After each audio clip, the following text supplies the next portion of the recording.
75 years ago, the British mathematician Alan Turing proposed a theoretical device that could perform computations and provided the foundations of computer science. This is a Minecraft implementation of a Turing machine. Here it is running Turing's first example program, simply writing a sequence of symbols to the tape. I have 3 block pairs for each symbol. For this program, all the glass down represents a blank, just the middle block down represents a 0, and the outside blocks down represent a 1. The program writes the sequence blank, 0, blank, 1 and repeats.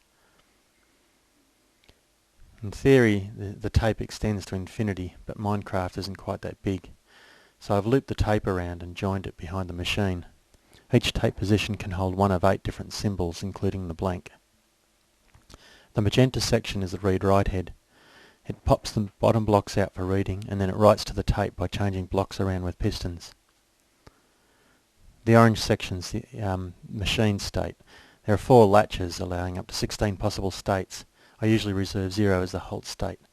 And this blue section is the action table, which is the program that defines the state transitions and the resulting actions on the tape. This Turing machine has enough capacity to implement a universal Turing machine, but for a more practical demonstration I've coded a program that looks for palindromes. I've encoded a sequence of symbols G, A, A, T, T, C representing DNA nucleotides. The program's looking for reverse complement pairs at each end of the sequence. When it finds a match, it deletes the pair. If the sequence is palindromic, it will halt with the entire sequence erased. Guanine is represented by just the white wool block down, adenine by the white wool and dark grey wool down, thymine by the white wool and light grey wool down, and cytosine by all wool blocks down. There's blanks to mark the end of the sequence. I've just erased the guanine and now we're searching to the other end of the sequence looking for the matching cytosine.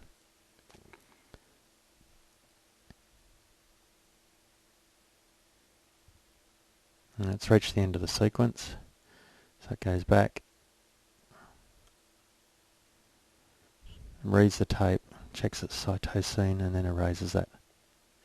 Now it'll go back to the beginning of the sequence to look for the next pair of matches.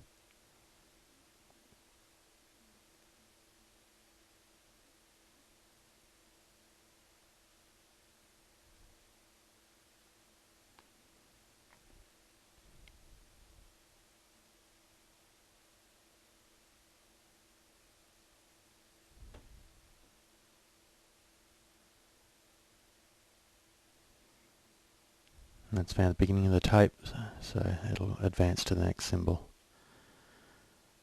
Next symbol, adenine. It erases that, and then it'll go back to the other end of the sequence and look for the matching thymine.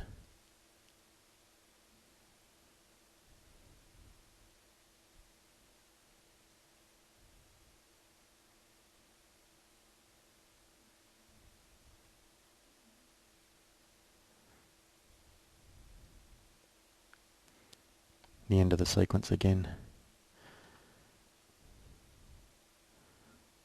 Finds the thymine and erases that.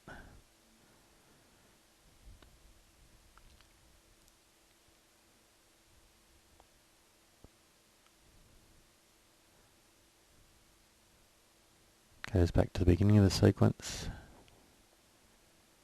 Sees the blank.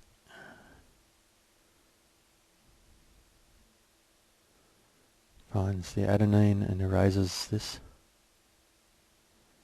and advances to the end of the sequence.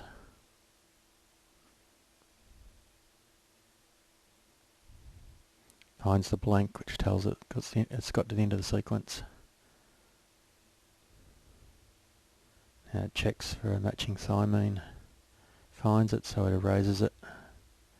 Goes back to the beginning of the sequence again. The sequence is empty now, of course. Sees that it's empty, sees the beginning of the sequence, checks a symbol, it's empty, so then it halts.